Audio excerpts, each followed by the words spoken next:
जब से गुरु बिसराए नयनवा नींद न आए। जब से गुरु बिसराए नयनवा नींद न आए। जब से बिसराए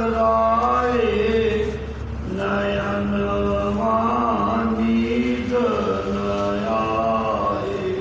जब से गुरु बिसराए नयनवा नींद न आए।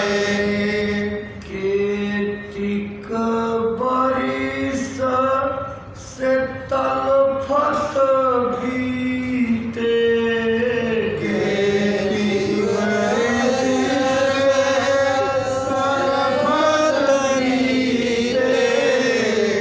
गुरु दर्शन नहीं पाए। गुरु दर्शन नहीं पाए। नयनवा नींद न आए। नयनवा नींद न आए। पानी बिना जस तलफे मछरी, पानी बिना जस तलफे मछरी। विरह की आग जलाए। विरह नयनवा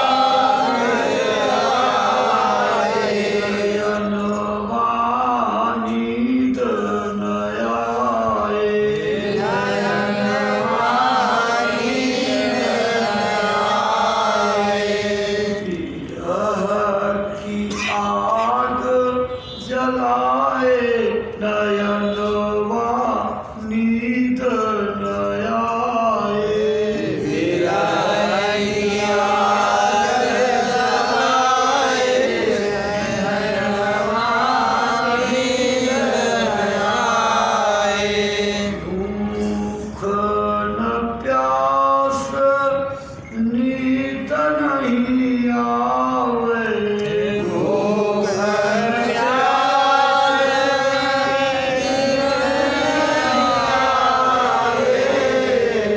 जागत रहे न सिराए नयनवा नींद न आए। जागत रहे न सिराए नयनवा नींद न आए। प्रेम दीवाना पतित पतिंगा। प्रेम दीवाना पतित पतिंगा। दीपक पे मरी जाए नयनवा नींद न आए। दीपक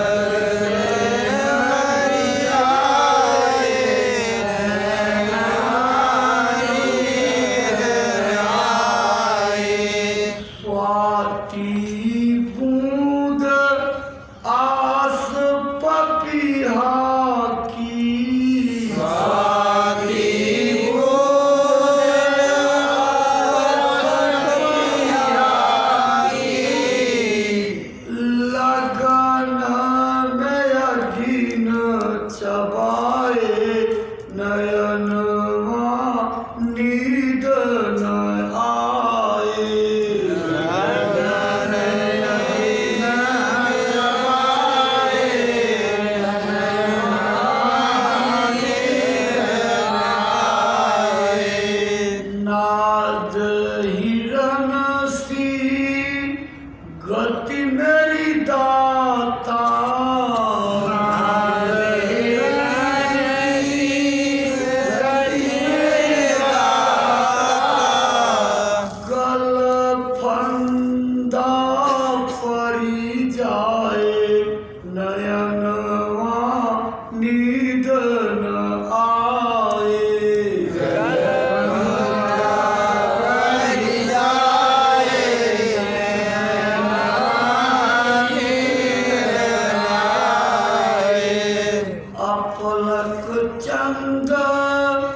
चकोर निहारे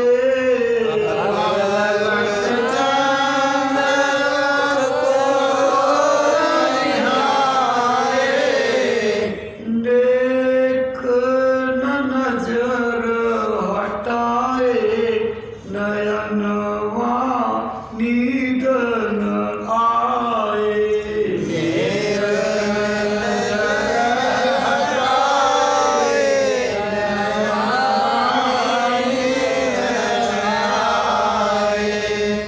पर्दा परा गुनाहन केरा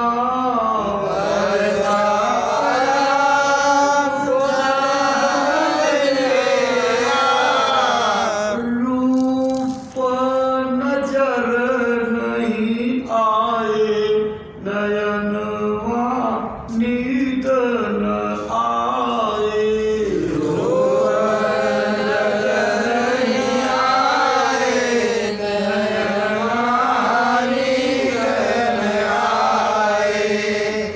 बिन समरथ तेरी कृपा के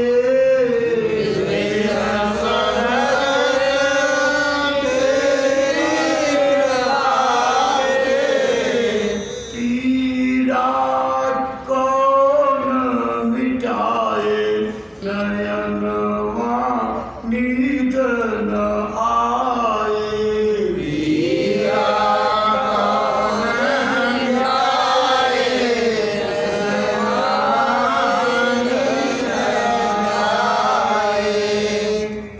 आंसुअन धार रुके नहीं कबहू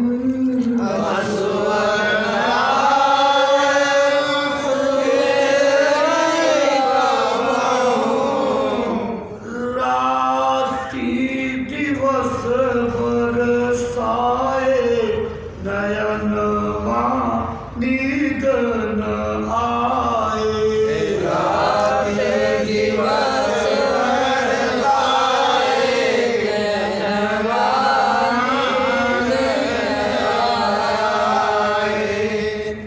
दर से दूर कहाँ मैं जाऊं दर से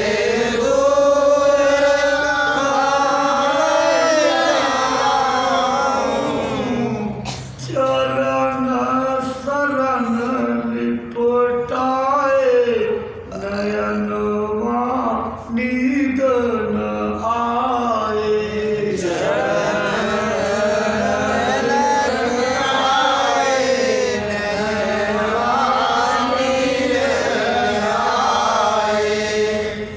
एक भरोसा मालिक तेरा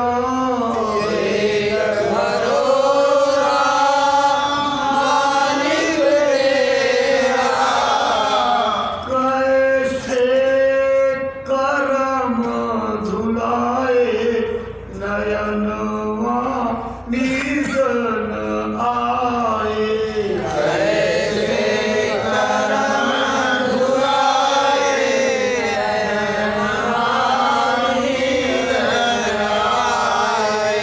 जय गुरुदेव दया के सागर जय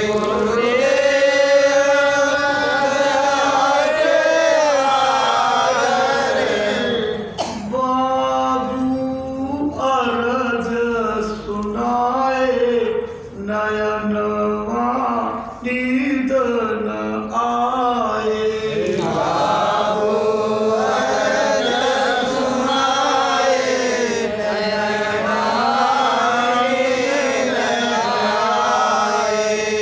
रूप तुम्हारा अतिशय प्यारा रूप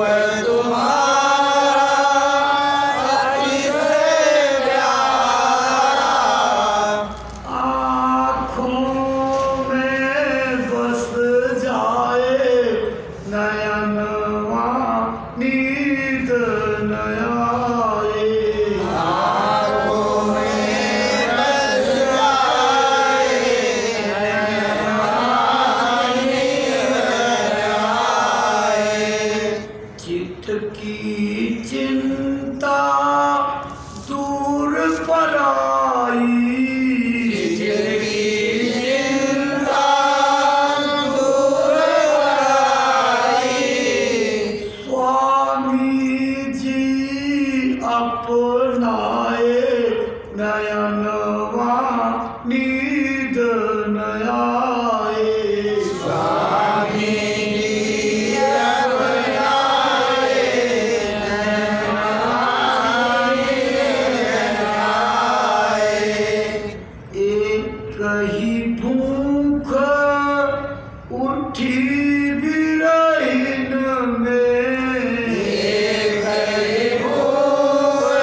जीवों को भव पार ले जाने के लिए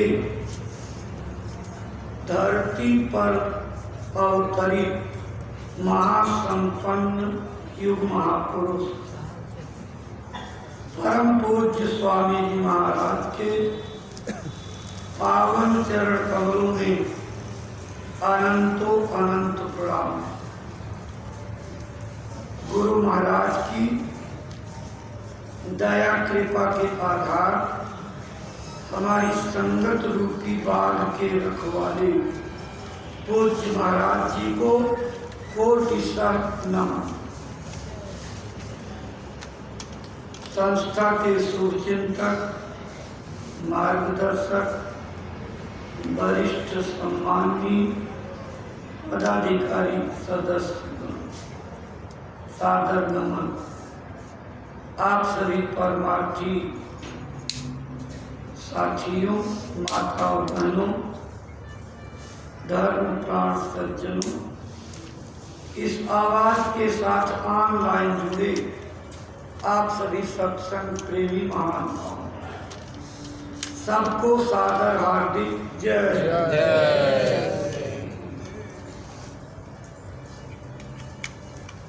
सम्मानित प्रेमी भाई, आज 15 अक्टूबर सन 2021 की तारीख है। जय गुरुदेव आश्रम मथुरा में प्रातःकालीन वेला में गुरु महाराज के दरबार में दर्शन मंच के सामने हम सब लोग गुरु महाराज के वाणियों को याद करने के लिए एकत्रित हैं, ऑनलाइन संदेशों को सुनने के लिए आतुर हैं। भारत धार्मिक देश है, इसकी पहचान धार्मिकता के नाते है। इसी धार्मिकता का आध्यात्मिक ज्ञान का प्रकाश सारी दुनिया को देने के नाते इसे विश्व का अगुआ, विश्व का गुरु, विश्व को ज्ञान दाता, विश्व का मार्गदर्शक, संसार का मास्टर कहा जाता है। इसके ज्ञान की ये विशेषता है कि यहाँ के इंसान देवता समझे जाते हैं और इनकी पूजा विश्व में इसी नाते होती है। गोरी काली चमड़ी के नाते नहीं, दौलतमंद अमीर के नाते नहीं, केवल ज्ञान के पुंज के नाते, ज्ञान के भंडार होने के नाते, कथनी और करनी में अंतर न होने के नाते, जो चीज भाषण में वही चीज आचरण में, जो दूसरों को उपदेश उसके पहले अपने पर धारण करना। इसी कारण सारे विश्व में भारत को अगुआ कहा गया। हमारे भारतीय संस्कृति की यही पहचान रही कि यहाँ पर रिश्तों की परंपरा रही। ये रिश्ता विदेशों में कहीं नहीं है। और अब धीरे धीरे जब हम नकलची बन गए, अपने रास्ते को, अपनी संस्कृति को, अपने आदर्श को, अपनी महिमा को, अपने ज्ञान को भुला दिया, पिछलग्गू बन गए, अपनी भाषा त्याग दी, अपना व्यवहार त्याग दिया, अपने आप की पहचान खत्म कर दी।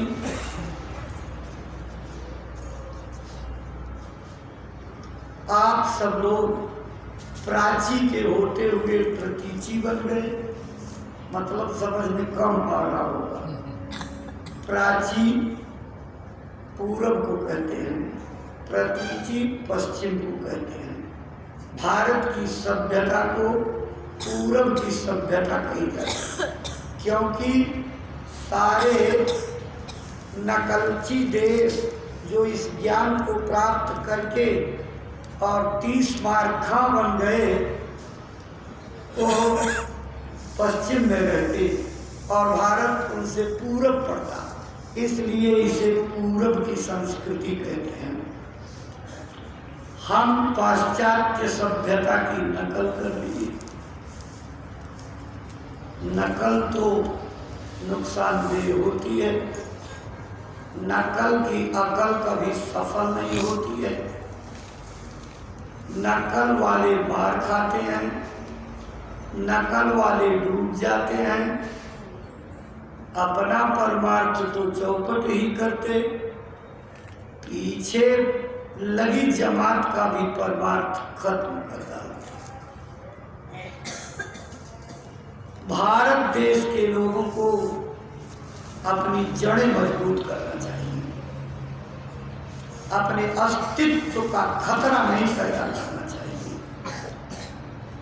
भारत की पहचान संयम, ब्रह्मचर्य, सदाचार, शाकाहार, उदारता, मानवता, अहिंसा, सत्यता, परोपकार और नीति निपुणता के नाते है। लेकिन अगर आप इन चीजों को दरकिनार कर दोगे तो फिर आपके पास रहेगा क्या?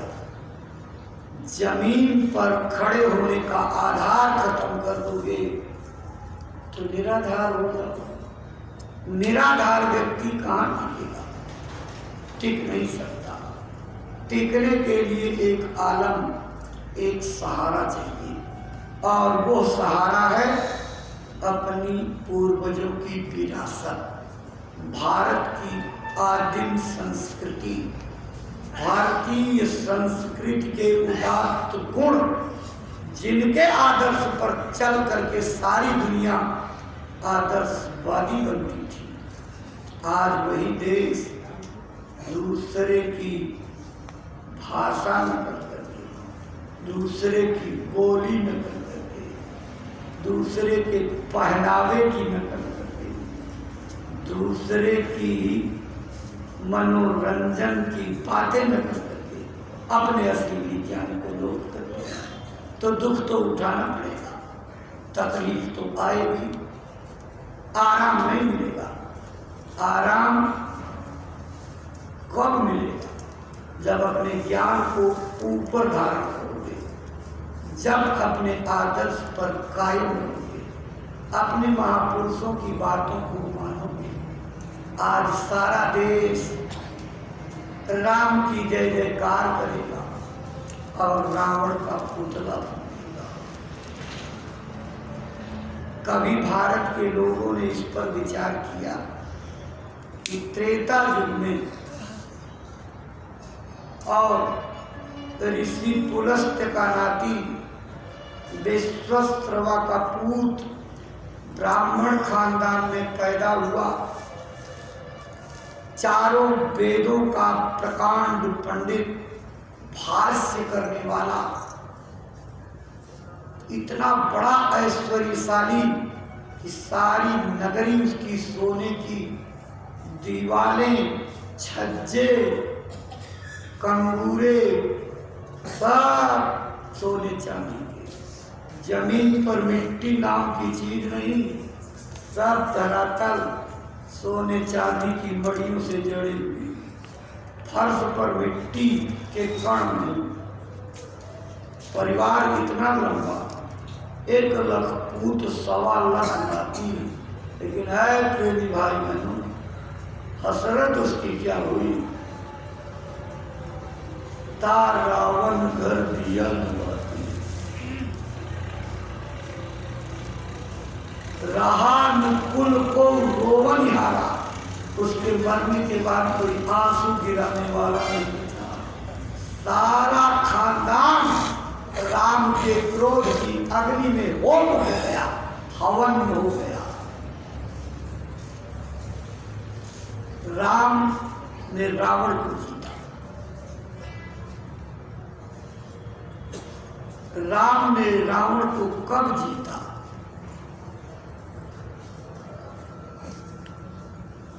जब उसके एक गर्दन कट जाने के बाद दोबारा गर्दन उगलाते थे। इस गर्दन उगने का जो स्रोत था पेट में था, जब उसको सुखा दिया, गर्दन उगना बंद हो गई, तब जाकर के रावण मारा गया। रावण को दशानन कहते हैं। दशानन का मतलब कि जिसके पास 10 मुख हो। अब आपने इसको समझा नहीं, कोई समझा भी नहीं पाया। जब जानते ही नहीं तो समझाएंगे क्या? किस्सा कहानी में भटका करके आपको लगा दिया, असली मकसद भूल गए। रावण दशानन कहीं बाहर नहीं, इस शरीर के अंदर है। रावण का मतलब होता है रावण, जो राव बन बैठा है, राजा बन बैठा है, बिना किसी अधिकार के मालिक बन बैठा है। इस शरीर में मन राज कर रहा है और राजा बन बैठा है। 10 मुंह इसके अंदर हैं। कौन से? 5 ज्ञानेंद्रिय, 5 कर्मेंद्रिय। इन्हीं 10 भोग के मुखों में ये दौड़ करके आहार लेता है, विहार करता है, आनंद लेता है और यही आपको फंसा देता है। इस 10 मुंह को जो बंद कर ले, इस 10 के एक कटने के बाद दूसरे उगने का स्रोत खत्म कर दे, वो जीत जाएगा। आप एक इच्छा की गर्दन काटो तो देखो दूसरी गर्दन उग करके खड़ी हो जाएगी। इच्छाएं अनंत होती हैं, कभी पूरी नहीं हुई, किसी की नहीं हुई, न आज किसी की होगी, आकबत में भी किसी की पूरी नहीं होगी। इंसान इच्छाओं के पीछे भागता रहा है, आज भी भाग रहा है, आगे भी भागता रहेगा और मिलेगा क्या? ठन ठन गोपाल। ठन ठन गोपाल जानते हैं इसको कहते हैं? स्वामी जी ने इसकी परिभाषा बताई थी। एक आदमी ने अपना खेत बोया, घर उसका दूर था, तो कहा भाई जानवरों से रखवाली के लिए एक आदमी नियुक्त कर दे। एक आदमी को नियुक्त कर दिया। जब आदमी नियुक्त हो गया तो वहाँ भाई डेरा डाल करके मचान बना करके रहने लगा। तो अब रात को जागे और उसकी हरियाली फसल की प्रफुल्लित शकल देख करके लालच समाए, पानी भी आ गई, फल पकने लगा। तब उसने सोचा कि अब क्या करें, तो रात को उठे, आदत पड़ी हुई थी जानवरों को रखाने की, तो बाली काट करके बोरी में भरे और अंधेरे में ले जाए, घर पहुंचा दे। कुल बाली के खेत की काट लिया और उसके बाद जब कटाई का मौसम आया तो काट करके खलिहान में रखा और जिसका खेत था उसको बुलाया कि चलो भाई अपना खेत की फसल जो है दवा लो। लाया बैलों से, तब जमाना बैल का था, माड़ा मुड़ा जो है और माड़ मुड़ करके काट, हवा चल रही ओसा देते हैं, तो सब ओसाया तो दाना तो गिरे नहीं, 2-4 दाना कहीं छूटा बचला, सब भूसे भूसा उड़ जाए, भूसे भूसा उड़ जाए। तो जिसका खेत था उसने कहा भाई हमारे हिस्से का दाना, कह ये दाना जो पड़ा इसी में बांट लीजिए, 10 दाने में 5 आपका हुआ, 5 आपका, और मैंने जो रखवाली की उसकी कीमत, ये 5 दाना मेरी रखवाली का। तो जिसका खेत था उसके पल्ले कुछ नहीं। ये प्रजातंत्र है। इस प्रजातंत्र के लिए जिसको आपने रखवाला नियुक्त किया, जिसको आपने अपना प्रतिनिधि बनाया, जिसको वोट मोहर लगा करके भेज दिया, प्रजातंत्र के रखवालों ने सारी बालियां काट करके रख दिया और उसा करके भूसा उड़ा करके आपके पल्ले, और जो कुछ 5 दाना मिलने वाला था वो भी तो प्रजा हो गई ठन ठन गोपाल। इसी को गुरु महाराज कहते थे कि प्रजा हो गई ठन ठन गोपाल। आप भी अगर जो है इस गर्दन को कटने के बाद उगने वाले तीरों के स्रोत को नहीं खत्म करोगे, इच्छाओं की जननी को नहीं मारोगे, तब तक ये रावण के सिर पैदा होते रहेंगे, बढ़ते रहेंगे, गुमराह करते रहेंगे, आपको ठगते रहेंगे। एक ठगों की दुनिया है, ठगों की ठगौरी से आप बच नहीं सकते, उपाय करना होगा। तो मुझे यहाँ प्रयागराज के लोग मौजूद हैं, जरा सा एक कथा याद आ गई। प्रयागराज में एक बैरगिया नाला है, उस बैरगिया नाले के आसपास जो है बड़ा भारी जंगल है। तो वहाँ 3 चोर रहते थे। तीनों चोर जो है भगवान के 3 नाम याद किए हुए थे। पहला चोर, जब आदमी कोई उस नाले में माल टाल लेकर के उतरता था तो अपने साथियों को संदेश देने के लिए कहता था दामोदर दामोदर, मतलब इसके पेट में दाम है, दाम उधर, दाम पेट में है। तो जब वो नारे के नजदीक आ जाए, बैरगिया नाले के पास, तो दूसरा चोर कहता था नारायण नारायण, मतलब नारे में आ गया है, नाले में पहुंच गया है। तो तीसरा चोर गवाही देता था वासुदेव वासुदेव, मतलब इसको बांस दे दो और लठ मार करके इसको लूट लो। तीनों इसी तरह से लूटा करते थे, भगवान का नाम लेकर के लूटा करते थे। भगवान का नाम लूटने में लेकर कोई संकोच नहीं, आज भी लोग लूट रहे। गुरु महाराज अपने समय में बताए, तब ये वृंदावन मथुरा से पैदल रास्ता था। स्वामी जी के पर बैठे चले जा रहे थे और तब तक जो है एक जगह पहुँचे और वहाँ मंदिर हनुमान जी का बना हुआ और खूब झमाझोर जय जय राम राम कृष्ण कृष्ण गोपाल गोपाल सब जाप हो रहा है और बड़ा कीर्तन झांझ मजीरे से। जब इनका नजदीक पहुंचा तो स्वामी जी के साथ कुछ और लोग थे। स्वामी जी के पास तो फकत कमंडल और कुछ था नहीं, लेकिन जो इनके पर और लोग बैठे हुए थे उन लोगों के पास कुछ मालदार था। जैसे इनका देखा तो झांझ मजीरा बंद, सब पूरी गोल 8-10 लोगों की टूट पड़ी और इनके मार के उतारा, पीट पीट करके थेथर कर दिया और किनारे किया। सदा बदा मामला था और फिर इसको जो है जो बैठे हुए थे सबको लूट लिया और लूट करके गए, खजाने कर दिए। एक का खाली लूटे हुए इनके चले गए और फिर जय जय राम सीता राम बजरंग बली आगे गोपाल सब फिर होने लगा। तो उस स्थान का नाम लुटेरिया हनुमान हो गया। आज भी लुटेरिया हनुमान का मंदिर वृंदावन में है, यानी लुटेरे हनुमान जी, इसी से उस मंदिर की पहचान है। हनुमान जी भी लूटते हैं, हनुमान जी नहीं लूटते, हनुमान के गलत भगत लूट लेते हैं। तो लूट तो होती रहती है। ऐसे ही जो है वहाँ भी लूट मची थी भगवान। एक बार 9 कथिक लोग पहले शादी ब्याह में जाते थे, मतलब अपनी बातें करते थे। कथिक लोग चले तो लोगों को मालूम था कि ये 3 चोर लोगों को हैरान करते हैं, अब जो है इस आतंक को खत्म कर दें।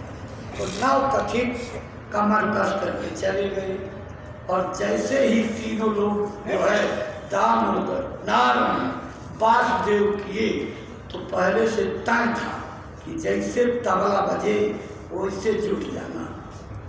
तब से एक कहावत मशहूर हो गई, बैरगिया नाला जुलुम जोर, नव कथिक नचामय 3 चोर, जब तबला बाजे धीम धीम तब एक एक पर 3 एक एक चोर पर 3 जुट करके और पास कूट करके तोड़ फोड़ करके लंगड़ कर दिए। और उसी दिन से दामोदर नारायण वासुदेव ये खत्म हो गया, आराम से जनता खाने चलने लगी, तो प्रजा हो गई ठन हो। अगर आप भी अपनी आस्था और श्रद्धा को त्याग करके मनमानी आचरण करने लगोगे, आज सारे देश में मंदिरों पर रामायण पढ़ करके, पूजा के फूल चढ़ा करके, और राम के पुजारी लोग दशहरा मनाने वाले बोतल डर पाएंगे। ये राम की पूजा है। जिस राम का वर्णन करने वाली रामायण, जिसको आप पवित्र ग्रंथ कहते हो, उस किताब में लिखा गया कि अगर गंगा जल जैसी पवित्र चीज से बनाई गई शराब हो तो ओठ से मत लगाना हिंदुओं। सुरसरी जल कृत बारूड़ी जाना, ताकम कबम करे नहीं पाना। गंगा जल को उबाल करके अगर उसको शराब के नाम पर दी जाए तो भूल करके मत पीना है हिंदुओं। और आप पी रहे इबादती और राम के पुजारी, मत पियो, शराब है खराब हानिकारी। महात्माओं ने तो मना किया था कि 100 गुनाहों की जननी है, लेकिन फिर भी आप रामायण को दरकिनार और पीते चले जा रहे हो, पीते चले जा रहे हो। जब तक भारत के अंदर से गुनाहों की जननी इस शराब को तिलांजलि नहीं दी जाएगी, पूर्ण रूप से बंद नहीं किया जाएगा, भारत में राम राज्य नहीं आ सकता। कोरी कल्पना है। जब तक भारत अपने वजूद पर, अपनी संस्कृति पर, अपने आदर्श पर, अपने रामायण पर, अपनी गीता पर, अपने ऋषियों मुनियों की शिक्षा और सबक पर नहीं आएगा, तब तक इस देश को आबाद, अमन, चैन और खुशहाल देखने का सपना सिर्फ सपना रह जाएगा। इसलिए आज जरूरत ऐसे बंदों की है, आज जरूरत ऐसे वफादार देशभक्तों की है, आज मानवता के रक्षक पातिदूतों की जरूरत है, जो गुरु की बाणी को ले जा करके घर घर पहुंचावें और लोगों को जगा करके और अपने आदर्श को याद करावें, भारतीय संस्कृति पर चला दें और राक्षसी पण से निकाल करके मानव बना दें। भारत की आली जाह थी, क्या शान किसी दिन देवों में गिने जाते थे, इंसान किसी दिन धरती पे इसी उतरे थे, रहमान किसी दिन भगवान बन करके आए, इंसान बन के आए, भगवान किसी दिन इसी धरती पर इंसान के रूप में भगवान अवतरित हुए, तमाम अवतार हुए।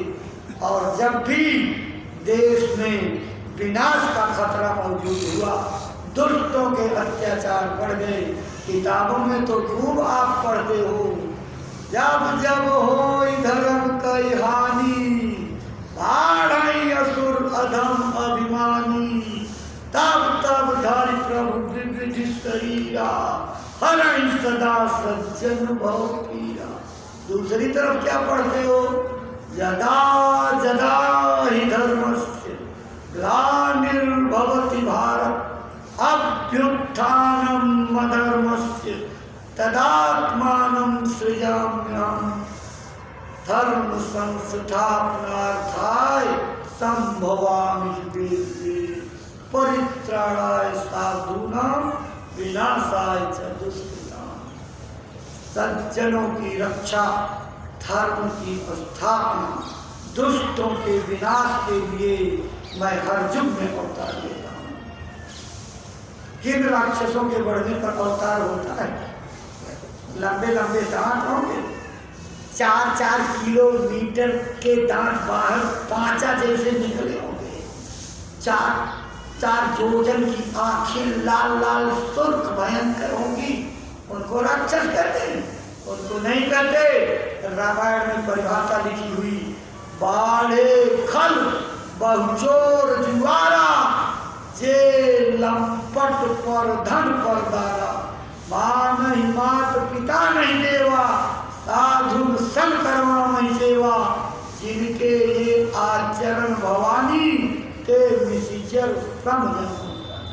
दूसरी जगह क्या लिखा है? परद्रोही, परदार रत, पर धन, पर अपवाद, ते नर पामर पाप में देह धरे मंजा। दूसरे से अनायास झगड़ा बोल लेने वाले, दूसरे की बहन बेटियों पर पूरी नजर डालने वाले, दूसरे के धन को देख करके ललचा जाए कि हमारे भी पास ऐसी ही संपत्ति हो जाती, मौका मिले तो टपक करके ले ले। ऐसे लोग ही राक्षस कहे गए हैं। ऐसे लोगों की तो आज घर घर बर्बाद है। तो रावण का पुतला क्यों फूकते हो? रावण का पुतला क्यों फूकते हो? बड़े बड़े रामायणियों से पूछिए कि रावण इतना बड़ा विद्वान, इतना बड़ा धनी मानी, इतना बड़ा प्रकांड पंडित, इतना बड़ा पुजारी कि सैकड़ों बार गर्दन काट करके शंकर जी के चरणों में चला दिए। इतना बड़ा पुजारी कोई दुनिया में खोजे नहीं मिलेगा। लेकिन इतनी विशेषताओं वाले रावण का आज दशमी के दिन सारे विश्व में रावण का पुतला फूका जाएगा। क्यों? कभी विचार किया विद्वानों? आज भारत के हिंदू धर्म का डंका पीटने वाले आज विजयदशमी के दिन इस पर विचार करो कि पुलस्त के खानदान में पैदा हुए प्रकांड पंडित धनी मानी ऐश्वर्यशाली रावण को राक्षस क्यों कहा गया? उसके पास सिर्फ 3 कमियां थी और सब उसके पास, लेकिन एक मछली सारे तालाब को गंदा कर दी। उसका 1, 2, 3 यही 3 अवगुण हजारों हजार गुणों पर पर्दा डाल दिया। कौन सी कमियां थी? 1 नंबर पर भैंसे का मांस खाता था, 2 नंबर पर शराब की बोतल पीता था, 3रे नंबर पर माँ बहन बेटी पर बुरी दृष्टि रखता था। इसी 3 के नाते तो राक्षस कहते हो। अब विचार करो, अगर यही 3 अवगुण हमारे अंदर, हमारे खानदान के लोगों के अंदर, हमारे गांव के लोगों के अंदर, हमारे रिश्तेदारों के अंदर आ जाए कि ये सब रावण के खानदानी हो गए कि नहीं हो गए, तो पहले इनका पुतला फूको, रावण का नंबर तो बाद में लगेगा। नियम न्याय तो यही कहता है। अब बेईमान क्यों बोलते? ईमानदारी से काम करो। पहले अपने रावणों का फूको, बीते दफनाए हुए रावण को क्यों उखाड़ करके गर्रे मुर्दे को? अरे नए नए रावण, नए नए ताजगी वालों का फूको, पता लगे। लेकिन तब तक तो बवाल मच जाएगा, कितने संघर्ष हो जाएंगे। इसलिए रावण मत बनो। रावण के पुतले फूकने की क्रिया से प्रेरणा लो और अपने मन रूपी रावण को जीतो। मन रूपी रावण कहाँ रहता है? पढ़ोगे किताबें तो समझ में आ जाएगा। कोई जानकार महात्मा मिलेगा, समझा देगा।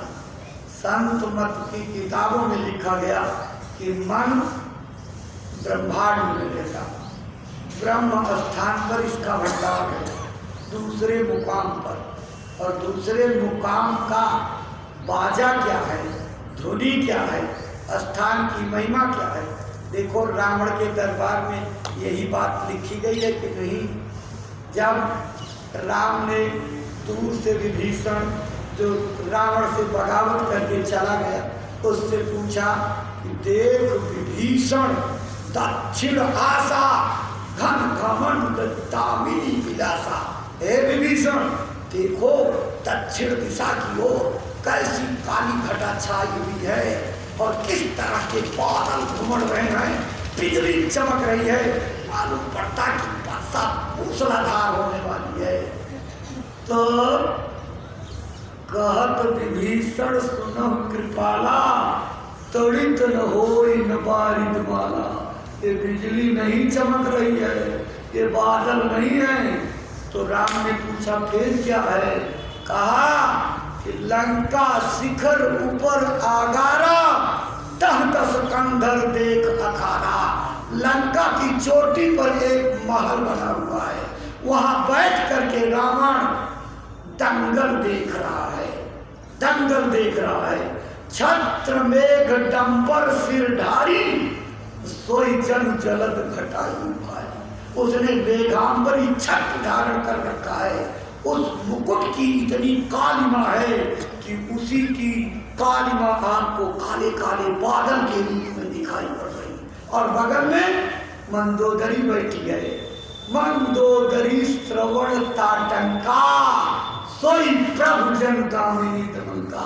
उसके कानों के कुंडल जो सोने चांदी की चमक से जब इधर घूमते इधर, तो उस पर जब रोशनी पड़ती तो वही बिजली की तरह से चमक रहा है। और पाँच ही ताल मृदंग अनुपा, सोई रव मधुर सुनव सुरूपा। वो ताल मृदंग बज रहा वहां पर, तो मृदंग की आवाज कहाँ बजती है विचार करिए, वही रावण का स्थान है। और जब तक, और वो स्थान संतमत में क्या कहा जाता, उसको त्रिकुटी मुकाम कहते हैं। देखो कितने इशारे से गोस्वामी जी ने कहा है, गिरि त्रिकूट ऊपर बस लंका, तह रावण साज प्रसंका। त्रिकूट पर्वत के ऊपर रावण बसता है, त्रिकुटी मुकाम पर रावण का वास है। इसलिए इस त्रिकुटी पर बसने वाले मन को बस में करो, मन को जीतो, मन की सब गर्दन काट करके अलग कर दो, और मन पर जो जीत दर्ज करे सोई विजयदशमी है। जो 10 इंद्रियों पर विजय प्राप्त करे तब तो आपकी विजयदशमी। और आपने एक भी इंद्री को नहीं जीता, खाब पियब देखब सुनब बोला, सारी प्रकृतियों को धारण किए हुए हो, एक प्रकृति आपसे छूटी नहीं, और आप बन रहे हो कि सजनी हम राजकुमार। कैसे बनोगे? इसलिए सिद्धांतों को आचरण में उतारो। महात्मा आपको आचरण में उतारने की शिक्षा देते हैं। पूज्य महाराज जी आपको आचरण में उतारने के लिए मेहनत करते हैं। और जब असली चीज गांव में पहुंचेगी, लोग उसको पकड़ लेंगे और नकली चीज को छोड़ देंगे। आप असलियत को पहुंचा नहीं पाए, नकली चीज पहुंच गई, उसको कह करके लोगों ने पकड़ लिया। और जब उनको असली चीज दिखाई पड़ेगी, पल्ला छोड़ करके दूसरा पल्ला पकड़ लेंगे।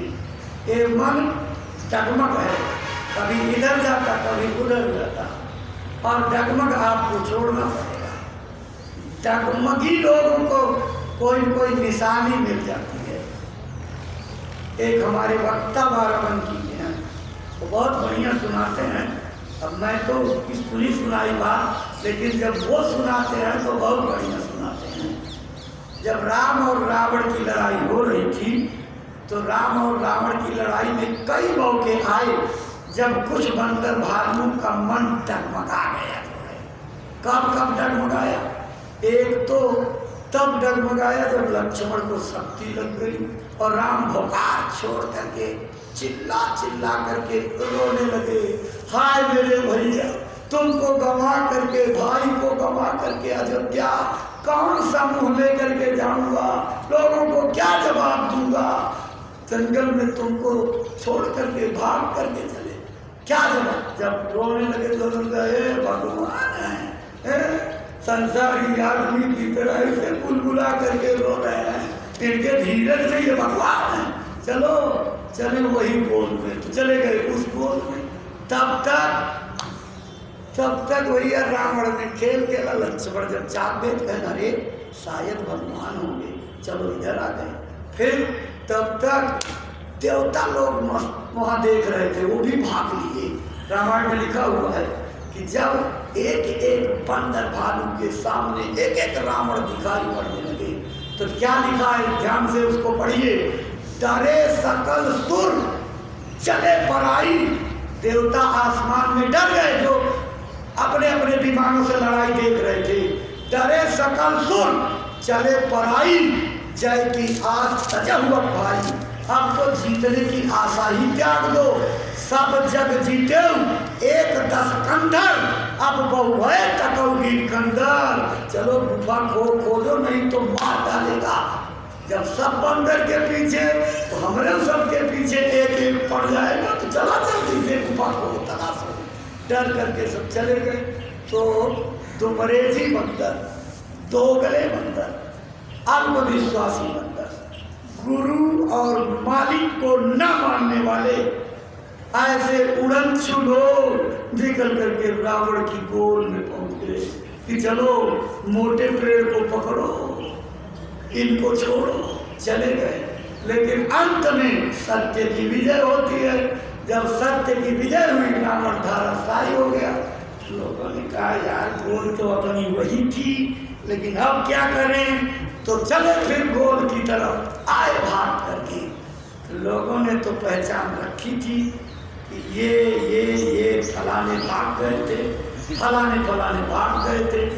तो राम से लोगों ने एक अर्ज किया, हजूर एक अर्ज आपसे, कहा बताओ।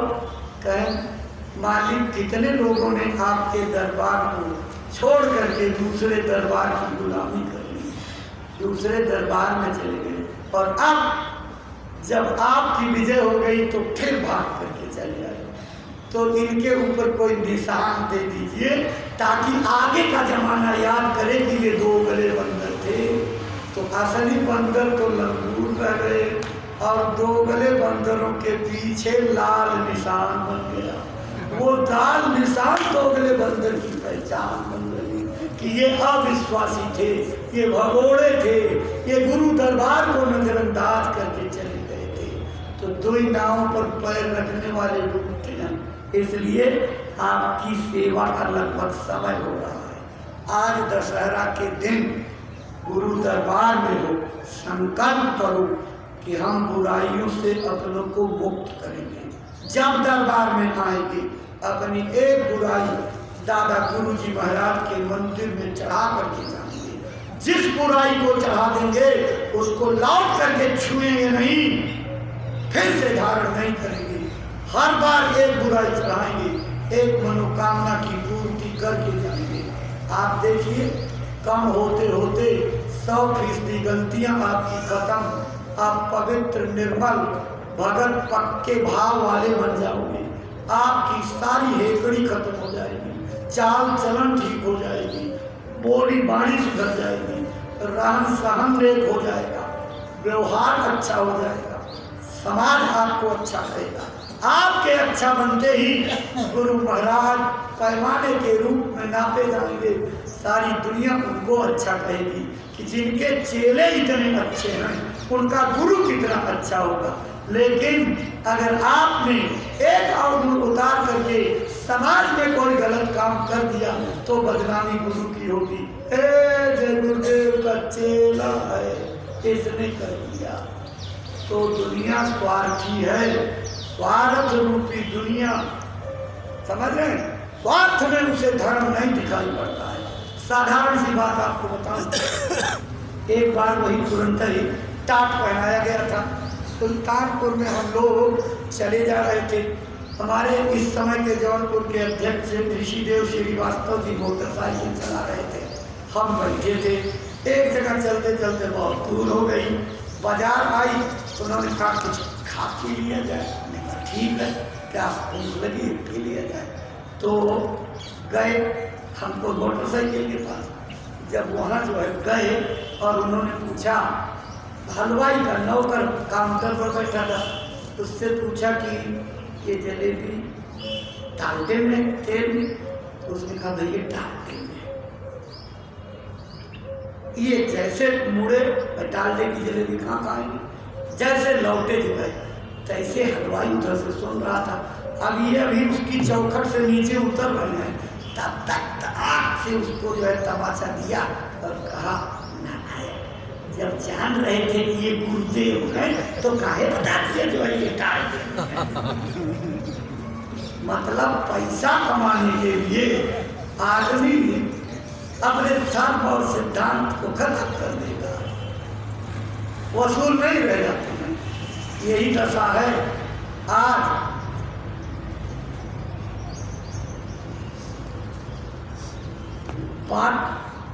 जो है दूर हो जाएगी। देखिए, एक पंडित जी थे, कथा सुनाने रोज जाते थे, सीधा पानी ले आवे, पंडितानी बना के खिलाओ। एक दिन पंडितानी ने क्या, सबको कथा सुनाने जाते, हमको नहीं ले चले। उसने कहा कि चलो आज तुम भी चली चलो। तो संजोग से उस दिन कथा का प्रसंग तामसी भोजन था, तो लहसुन और प्याज को उन्होंने कथा में तामसी भोजन बताया। कहा इससे इंद्रियां चंचल होती हैं, तामसी खून बनता है, शरीर में विकृति आती है, तमाम बीमारियों का कारण बनता है। पंडितानी ने सुना कथा और सुन करके आई, घर में जितना लहसुन प्याज था बटोरा ले जाकर के धूल पर डाल दिया। पंडित जी जब शाम को खाने बैठे तो कहें, करी पंडितानी आज तो तू कथा सुन के आई और आज तेरा भाव बिगड़ गया, स्वाद खाने में हो रही है जो रोज आता था। कहें कि महाराज आज आपने जो कथा में सुनाया था वो लहसुन और प्याज नहीं डाला है, इसलिए चटकोर नहीं है, तभी आपको खरा पगली कथा सुन करके आई है। अरे चौकी की बात चौकी तक रहती है, चौकी की बात तूने चौका में ला करके रख दिया, चौकी की बात चौका में ला के रख दिया, मेरा तो बहुत बेकार कर दिया। तो चौकी की बात चौका में पहुंच जाए तो बहुत नुकसान हो जाता है। बहुत से ज्ञानी इसी तरह के हैं, लंबी चौड़ी हाके और अंत में जो है कुछ देखिए तो वही मुखन्नस। इसलिए आपकी सेवा का समय हो रहा है, हम अपनी बातों को एक विराम देंगे। आज 8 बजे से पूज्य महाराज जी का दशहरा के शुभ पर्व पर सत्संग कुटी में होगा। नए लोग आए हैं, नामदान भी मिल जाएगा। लेकिन अभी 1 घंटे की निखालिस सेवा, सब लोग जो है परमार्थी सेवा के लिए अस्पताल चले चलिए। जहाँ ईंट बनती है वहाँ ईंटों का ढेर इतना लग गया है कि उस ईंट की वजह से नई ईंट बन करके नहीं रखी जा रही है, जगह नहीं है। इसलिए जब सब लोग चले चलोगे तो 1 घंटा कस के मेहनत कर दोगे तो ये परमार्थ के खाते में कुछ आ जाएगा और वहाँ जगह खाली हो जाएगी। तो कोई आना कानी मत करिएगा, इधर उधर मन को बहकाइएगा नहीं, कमैया काट करके मत जाइएगा, चालाकी और बेईमानी मत कीजिएगा। मेरी चरणों पर प्रार्थना फिर रख करके है, ईमानदारी से सब लोग चले चलिए और ये परमार्थी सेवा हो जाए, अस्पताल के निर्माण में इतना तो योगदान आपका हो जाए। इसलिए प्रेम से सब लोग उठिएगा और चले चलिए। सब लोग मालिक के नाम को बोलिए, जय गुरुदेव, जय गुरुदेव। नाम किसका? प्रभु का पावन नाम, प्रभु का जागृत नाम। बाबा जय गुरुदेव जी महाराज का कहना है, और पूज्य महाराज जी की प्रार्थना, हाथ जोड़कर विनय हमारी हो जाए।